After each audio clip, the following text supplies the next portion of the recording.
মহাপুরুষমার প্রত্যেকটি জীবের দ্বারে দ্বারে গিয়ে হরিনাম বিতরণ করতে লাগলেন। শ্রী রাধা এবং কৃষ্ণ দুটি দেহ হলো আলাদা নয়। শ্রীধাম বৃন্দাবনে লীলারস আস্বাদনের জন্য শ্রীকৃষ্ণ অর্থাৎ নিজেকে দুটি ভাগ করে দিলেন। আবার অধুনা সেই দুটি দেহ শ্রীধাম নবদ্বীপে কলিযুগে শ্রী শ্রী শশীগর্ভ সিংহ মাঝে আবির্ভূত হয়েছে।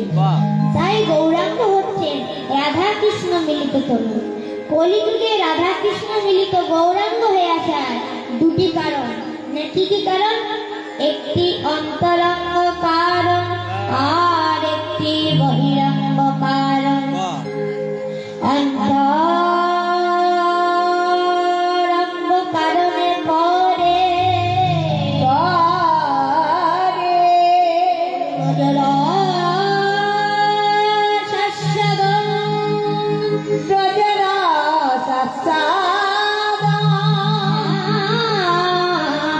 বহিরঙ্গ কারণে করে প্রভু নাম সংকীর্তন বাজি উদ্ধারণ। আপনি আচরি ধর্ম জীবের শেখা না করিলে ধর্ম শেখানো না যায়। হস্তে প্রভু কহে শোন স্বরূপ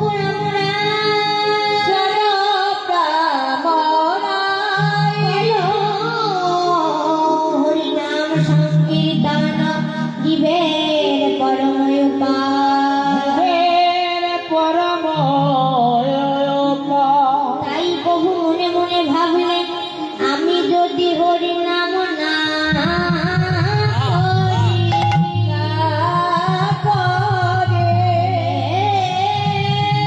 কলিহাতে দিবে না, হরিনাম করবে না, আমি যদি কৃষ্ণ বলে না করি, দিবে না কেউ কৃষ্ণ বলে দিবে না।